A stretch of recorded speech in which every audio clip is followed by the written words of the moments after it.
Well, as you can see, our milk supply, or demand, we'll say, has increased drastically. Instead of just a couple of half-full bottles, we're now at 2 very full bottles. Unfortunately, there is a reason for that. The one mama that had triplets, one didn't make it. She just kind of went downhill after delivery. Went off feed. We ran through everything. Vitamins, antibiotics, mineral, you name it. She was drinking, she was eating hay, and at that time still appeared to be reasonably okay. Well, unfortunately, we did lose her. The best we can figure is during the delivery of the triplets, most likely she ruptured a uterus. Just by the distension, uterus, bladder, something internal was ruptured during the birthing process. So, unfortunately, we did lose her. So, we now have her babies, which have been affectionately named Thelma and Louise. Like my wife will say, I'm not real sure which one's which, but that is currently what we're calling them. Of course, y'all are familiar with a little bit. Yeah, you can hear a little bit already. Uh-huh. Where you at, a little bit? Nah. Where you at, a little bit? Where you at?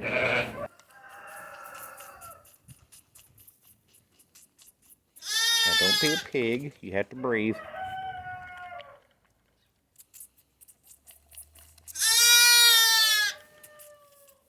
I hear you. That's Thelma and Louise talking over there.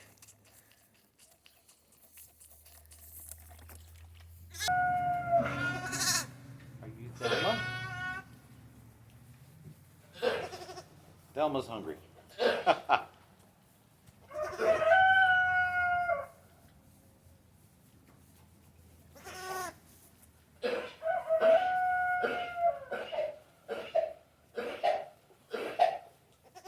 Due to work schedules, they've been getting fed a little bit earlier in the morning because there are more of them now to feed.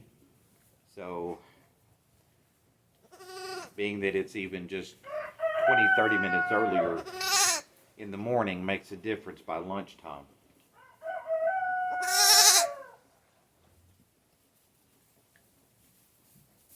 I'm coming. As soon as your sister finishes.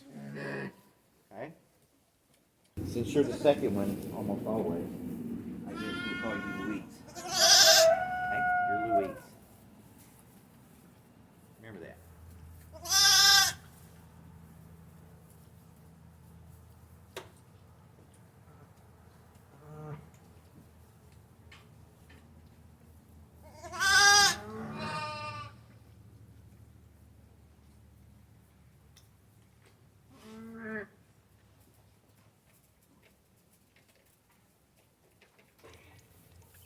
Get some from Mama, just not a lot. Getting full.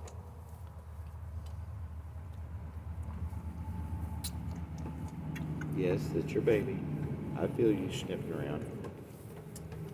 All good? All good. We'll pack everything up. We'll head back to the house, grab my lunch, and try to get back to work. I say again before they start calling. All right. So our next group of lambing is getting thinner and thinner. So I'm thinking for at least a little while, we are definitely closing near the end. One of the last groups that's going to go is going to be one of the most difficult. And that is going to be the ewe lambs, the yearlings. Just like calving out heifer calves, those can often be the most troublesome because they're yearlings first time. They don't know any better. And it can just be trying situation. Very much so. So, this group should finish up within the next week or so, within the next week, no doubt. And then we'll have a couple, 3 weeks, and then we should start with the early yearling ewes. It is a very blustery, windy day. We've got rain fronts coming in, and we've also got plenty to do on the farm. Yeah, believe it or not, here we are, daylight. Can you believe it? All right, hadn't been on this trailer in a while. Well, pretty much since we moved hay some time ago. Ooh, look how close I am.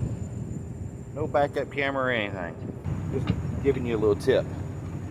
Every transmission on a vehicle has a little bit of slip when you put it in park, okay? So sometimes, if you're trying to hit just a small amount, you can get it lined up, but when you put it in park, it'll slip back or forward, depending on if you're on an incline or not. So always set your parking brake. Get it perfectly lined up. Set your parking brake. When you put it in park, then it won't have that little transmission slip forward or backwards. Sometimes that slip can just be ½ inch. Sometimes that slip can be 2 inches, 4 inches. So set the parking brake when you put it in park, and that way that transmission won't slip when you put it in park. A lot of this stuff I'm gonna use the tractor to help me move it to the trailer.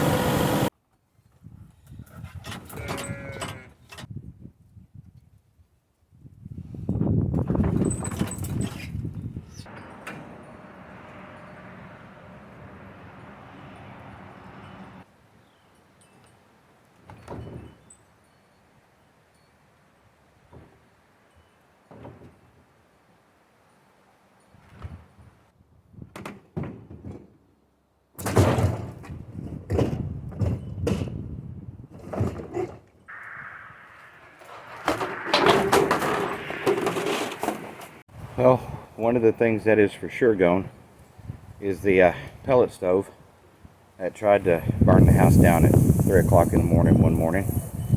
So, see, I mean, it backed up. You can see the burnt pellets actually up in the hopper. Yeah, it was bad. That was quite a night.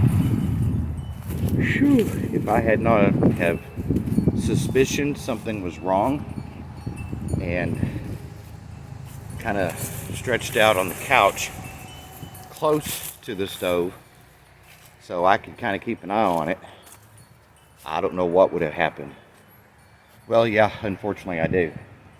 But I kind of propped up on the couch close to the stove, and about 2, 3 o'clock in the morning, it started just smoking like crazy in the house. Coming from the hopper, smoke was just rolling everywhere, and that was a scary night. It really was. But it's for sure go. Funny story with that pellet stove.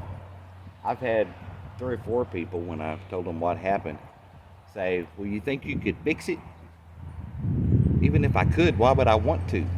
You know, after that, I don't think I would trust it to warm my socks, much less try to warm the house with it. Guess what time it is? You can tell by my attire. So let's get down here, get these fed. What do you want to bet? As soon as they hear my voice, they start talking. Ready? She is miserable. Pig's ready to eat. Imagine that. Mama's hollering because Pig run off and left her. What, Pig? Also known as Little Bit. Pig says, "Is that my bottle?" Is that my bottle?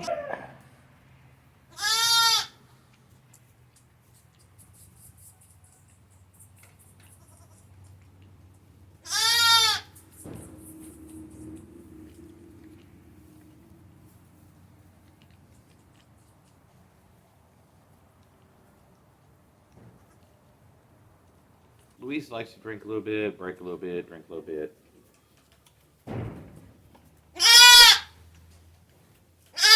She's a casual drinker. So Louise is a casual drinker.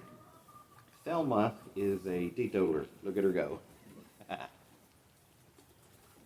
I'm not taking it away. Just getting a better hold. I don't know how interesting this is to y'all. I'm often impatient when it comes to training babies to the bottle because it can be very frustrating. In that you're trying to offer them life-saving nourishment. And sometimes they act like you're trying to kill them. So that gets frustrating. And I lose patience with them. My wife is very patient. Once they're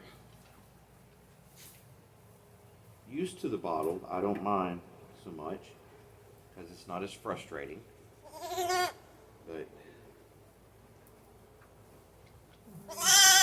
the process of bottle training. What? When y'all tell me that hair is crazy like that? Anyway. Okay, you remember Rug? Rug is the really fuzzy big girl right there that the other night we stayed up late because she was definitely showing signs. We were wanting to make sure everything was good. Well, and I told you that she had a large baby. That's her baby. Yeah, let me get you there where you can appreciate the size of this baby, okay? All right. Look at the size of this baby. Look at that. Okay. Here's the other one. Look at the difference in the size.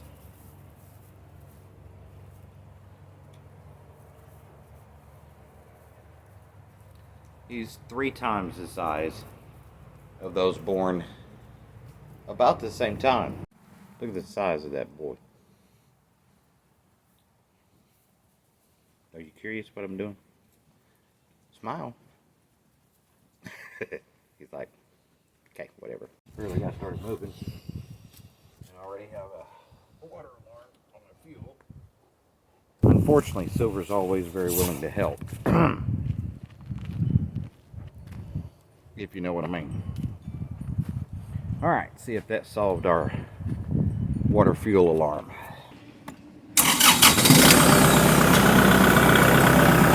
But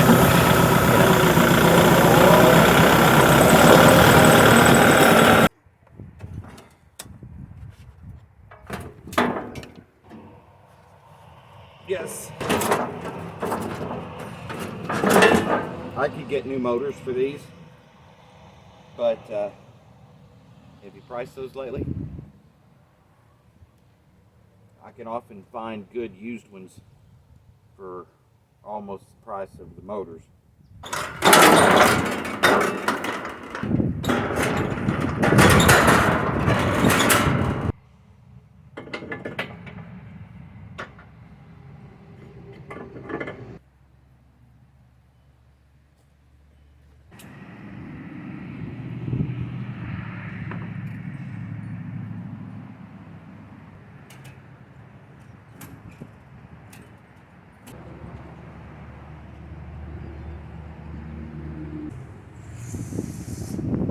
Anyway, we're loaded, ready for the scrapyard, so I'm going to head that way, and we'll see you afterwards. Well, even though before I said I really wouldn't know the difference if scrap metal prices are good or bad, now I do. Day and a half worth of work. So the only good part about it is now a lot of that stuff's out of the way. That's the only redeeming factor. Well, we're home. Now, I get to unload this trailer and load up another. That's another story. Yep, this view might be familiar. I can make that work. We'll see.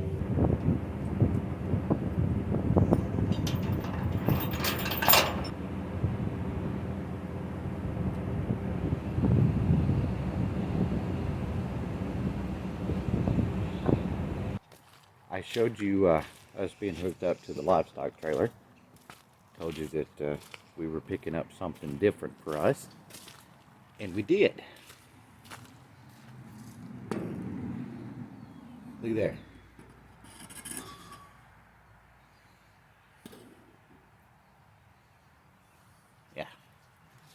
Yeah, we've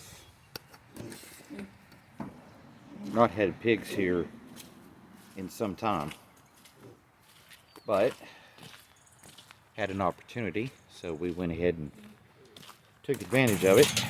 We had a substantial rain last night, so we experienced the same thing when we went to load them. We wound up stuck at a friend's place for a good hour. So basically, because it's so wet, here's the plan. I'm going to pull the tractor out. I'm going to drop the trailer, hook the trailer's safety chains onto the forks of the tractor. Done it before. Ease it down here backwards. That's always the hardest part. I mean, you're going forwards, but it's always anyway. And then line it up to offload here. That's the plan. Of course, it's raining again.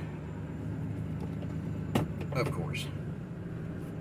I got the tractor moved out so that once I get this unhooked from the truck, I can get the tractor hooked up. I'm just going to back up a little bit so that I don't have quite so far to go, and it's kind of already sort of lined up, if that makes sense.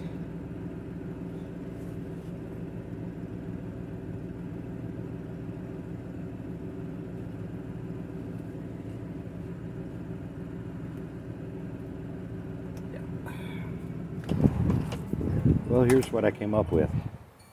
I tried with the forks, but the forks were getting too close to the front of the trailer, and I was afraid that if it starts rocking much, that they'd wind up punching a hole in it. So I took the forks off, hooked to those bottom plates, and hopefully this will work.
what? Loving that grass. Is that good stuff?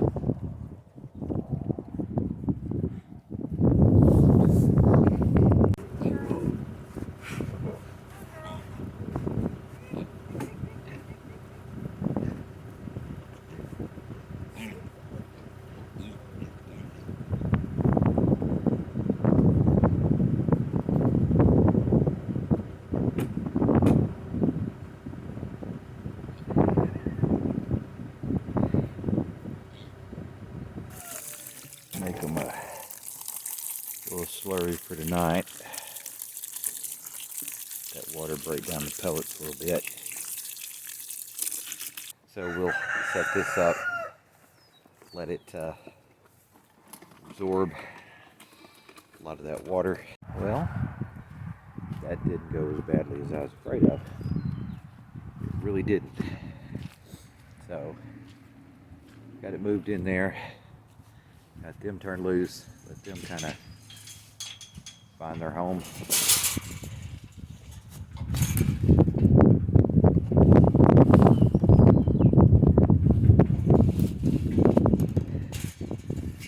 Let them explore their new home space a little bit.